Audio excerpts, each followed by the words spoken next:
आठवण सूर्याची, साठवण स्नेहाची, कणभर तीळ मनभर प्रेम. गुळाचा गोडवा स्नेह वाढवा, तिळगुळ घ्या गोडगोड बोला.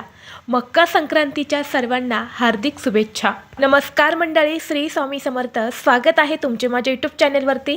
आजचा दिवस तुम्हाला खूप छान, सुखाचा, आनंदाचा जाऊ हीच मी स्वामींच्या चरणी प्रार्थना करते आणि आज या नवीन व्हिडिओला सुरुवात करते. येत्या 14 जानेवारीला म्हणजेच बुधवारी आलेली आहेत मकर संक्रांत.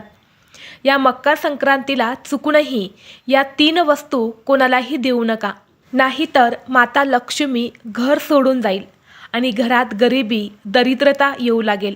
आपल्या घरात असणारी माता लक्ष्मीची जागा ही अलक्ष्मी घेईल आणि 99% लोकांना ही गोष्ट अजूनही माहीत नाही. आणि म्हणून आज या व्हिडिओमध्ये मी तुम्हाला मकर संक्रांतीच्या दिवशी अशा कोणत्या वस्तू आहेत ज्या आपल्याला चुकूनही या दिवशी कोणाला द्यायच्या नाहीत.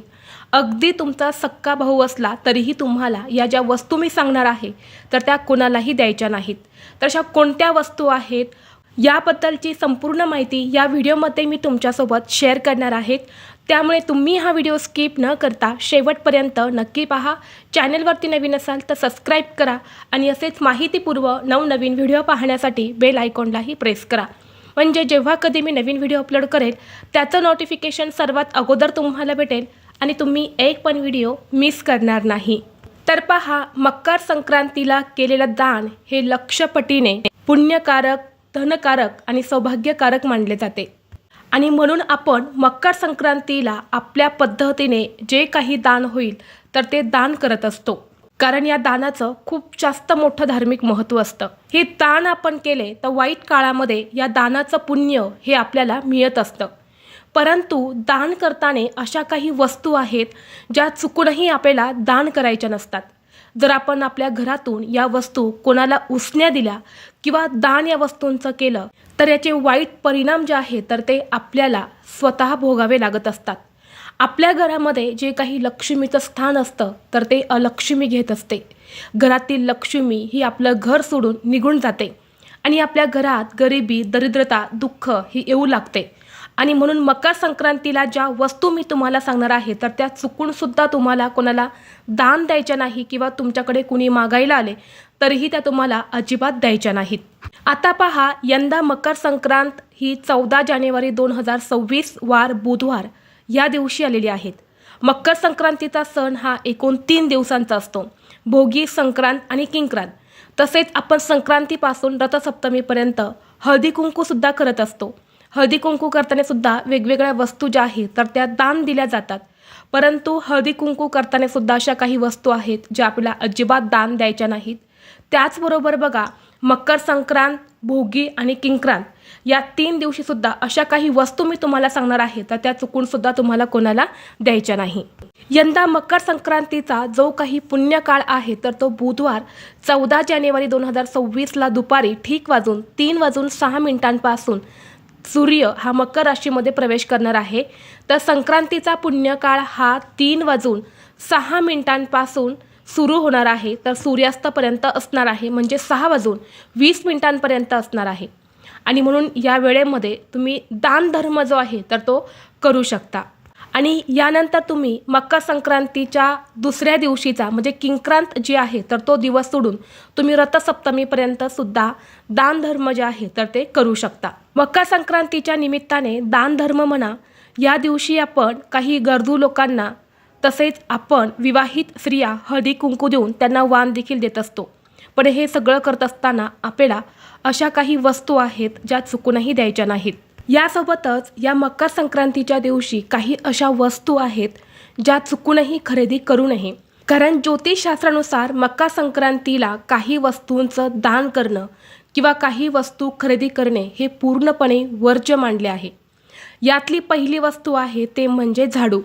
आता आपल्या घरामध्ये सणवार म्हटलं की झाडू खरेदी ही आलीच, कारण आपण आपल्या घरामध्ये काही सणवार असले तर या निमित्ताने झाडू विकत घेत असतो.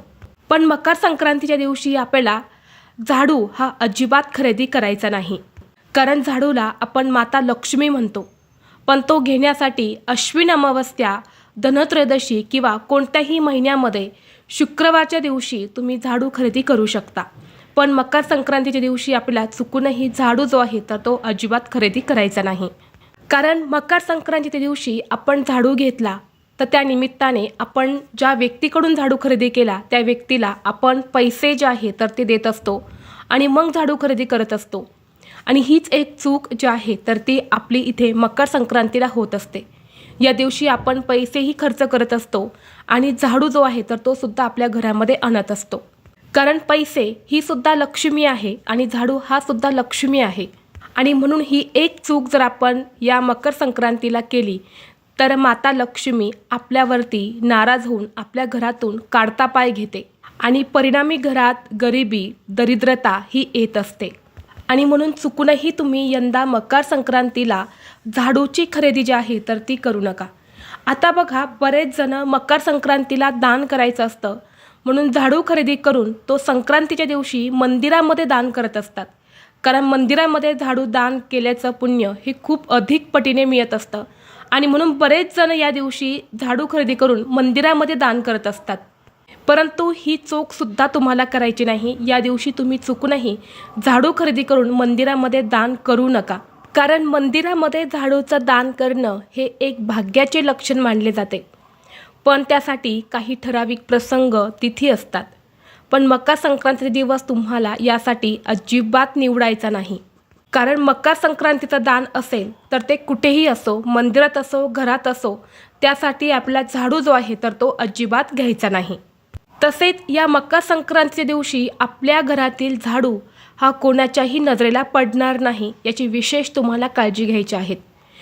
कोणाच्या नजरेला म्हणजे आपल्या घरातील व्यक्ती सोडून जेव्हा बाहेरची व्यक्ती तुमच्या घरामध्ये येणार असेल, या दिवशी संक्रांतीच्या शुभेच्छा द्यायला अनेक लोक आपल्या घरी येत असतात, तेव्हा त्यांच्या नजरेला आपल्या घरातील झाडू पडणार नाही याची विशेष काळजी घ्या.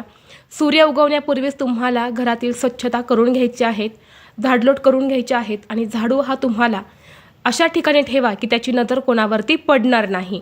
त्याचबरोबर बघा, मकर संक्रांतीचा दिवस हा शनिदेवाला देखील समर्पित आहे आणि शनीची 7.5 जावी म्हणून या दिवशी अनेक जण तेलाचं दान करत असतात.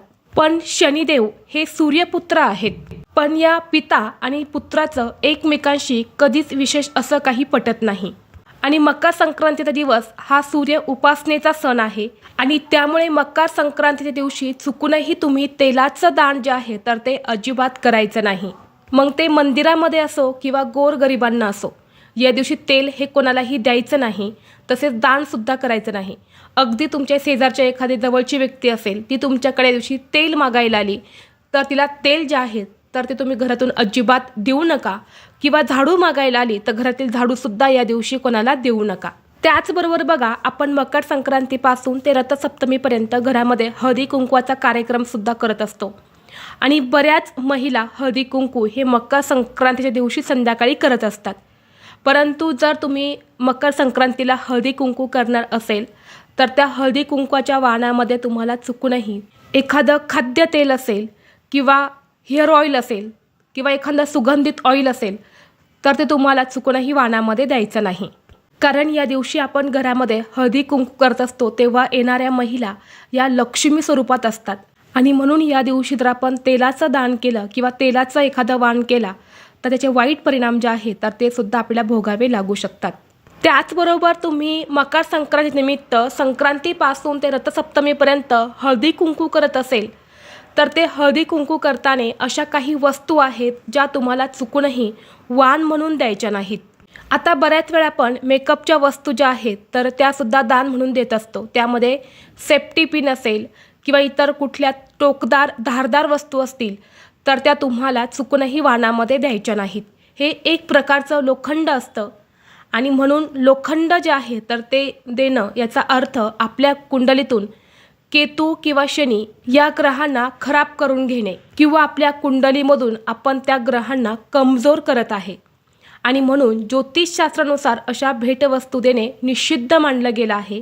त्यामुळे मकर संक्रांतीचं जे काही वाण महिलांना तुम्ही वाटणार आहे, दान धर्म करणार आहे, तर त्यामध्ये टोकदार धारदार किंवा लोखंडाच्या वस्तू ज्या आहेत तर त्या तुम्ही अजिबात दान करायच्या नाहीत. त्याचबरोबर बऱ्याच महिला प्लास्टिकच्या वस्तूसुद्धा दान करत असतात. काहीतरी 5-10 रुपयांचं प्लास्टिकचे वाण आणतात आणि तेच तुम्ही वाण म्हणून देत असतात. परंतु बघा, प्लास्टिकचे दान करणे हे नकारात्मक ऊर्जा आणत असते. यामुळे आपल्या घरात नकारात्मकता येत असते आणि याचे वाईट परिणाम हे आपल्यालासुद्धा भोगावे लागत असतात. म्हणून तुम्ही हळदी कुंकू करताना चुकूनही प्लास्टिकच्या वस्तू ज्या आहेत तर त्या तुम्ही वाण म्हणून अजिबात देऊ नका. त्याचबरोबर मकर संक्रांतीला कपड्यांचं दानसुद्धा केलं जातं. अनेक लोक गरजू व्यक्तींना कपडे दान करत असतात. परंतु आपल्याला या संक्रांतीला काळ्या रंगाचे कपडे जे आहेत तर ते चुकूनही दान करायचे नाही. काळा रंग हा नकारात्मक ऊर्जेचा प्रतीक मानला जातो आणि त्याचे दान केल्यास व्यक्तीला अशुभ परिणाम देखील मिळू शकतात. त्यामुळे मकर संक्रांतीच्या दिवशी काळ्या रंगाचे कपडे दान करणे आवर्जून टाळावे. त्याचबरोबर बघा, मकर संक्रांतीला अनेक जण आपल्या घरामध्ये काही वस्तू असतात, त्याच वस्तूंचं दान करत असतात ज्या वस्तू आपण अगोदर वापरलेल्या असतात. परंतु बघा, जेव्हा आपण दुसऱ्यांना दान करतो तेव्हा त्या वस्तू चांगल्याच असायला हव्या. वापरलेल्या वस्तूंचं दान केलं तर आपण स्वतः आपल्या घरातील दरिद्रता ही इतरांना देतो, जे पूर्णपणे चुकीचे आहे. आणि म्हणून वापरलेल्या वस्तू तुम्ही चुकूनही या दिवशी दान करू नका. आता आपण पाहूया की मकर संक्रांतीला अशा कोणत्या वस्तू आहेत ज्या वस्तूंचं दान केलं जातं. या वस्तू दान केल्याने याचं आपल्याला खूप अधिक पटीने पुण्य मिळत असतं. तर पहा, मकर संक्रांतीला तुम्हाला काळ्या तिळाचं दान करायचं आहे. आता काळ्या तिळाचं दान का करायचं आहे तर बघा, संक्रांतीच्या दिवशी शनी महाराजांचं घर जळून खाक झालं होतं आणि त्या घरामध्ये फक्त काळे तीळ शिल्लक होते. आणि याच दिवशी सूर्यदेव हे शनी महाराजांच्या घरी येणार होते आणि ह्याच दिवशी येऊन ते तिथे वास्तव्य करणार होते. आणि घर जळाल्यामुळे घरामध्ये फक्त काळे तीळ शिल्लक होते आणि शनिदेवाने सूर्यदेवांना काळे देऊनच त्यांचं स्वागत केले होते. आणि म्हणून या दिवशी असे वरदान दिले आहे की जो कोणी या दिवशी सूर्यदेवाला काळे तीळ अर्पण करेल किंवा काळ्या तिळाचं दान करेल, त्या व्यक्तीचे सर्व संकट दुःख हे दूर होतील. आणि म्हणून तुम्हाला या दिवशी काळ्या तिळाचं दान हे नक्की करायचं आहे. यासोबतच जानेवारी महिन्यामध्ये भरपूर थंडी असते, म्हणून तुम्ही गरीब व्यक्तींना, गरजू व्यक्तींना ब्लँकेट, नवीन कपडे हे सुद्धा दान करू शकता. त्याचबरोबर या दिवशी तुम्ही तांदळाचं दान देखील करू शकता, डाळी दान करू शकता, गूळ, शेंगदाणेसुद्धा या दिवशी दान करणे अतिशय शुभ मानले गेले आहे. या दिवशी तुमच्या घरी एखादा गरजू व्यक्ती आला किंवा एखादा ब्राह्मण आला तर त्याला रिकाम्या हाताने तुम्ही पाठवू नका. काहीतरी दान तुम्हाला या दिवशी नक्की करायचं आहे. याचे तुम्हाला अनेक पटीने पुण्य जे आहे तर ते प्राप्त होते. या व्हिडिओमध्ये आपण मकर संक्रांतीच्या निमित्ताने करण्याचा दानधर्म असेल किंवा हळदी कुंकवाच्या निमित्ताने घ्यायचे वाण वस्तू असतील, त्यामध्ये कोणत्या वस्तू घेणं टाळायचं आहेत याबद्दलची माहिती या व्हिडिओमध्ये आपण पाहिलेली आहे. आणि हीच माहिती मला तुमच्यापर्यंत शेअर करायची होती. व्हिडिओ तुम्हाला आवडला तर लाईक करा, चॅनलवरती नवीन असाल तर सबस्क्राईब करा आणि हा व्हिडिओ आपल्या मित्रपरिवारासोबत जास्तीत जास्त शेअर करा. चला तर मग भेटू असंच पुढल्या एका नवीन व्हिडिओमध्ये. तोपर्यंत सर्वांना श्री स्वामी समर्थ.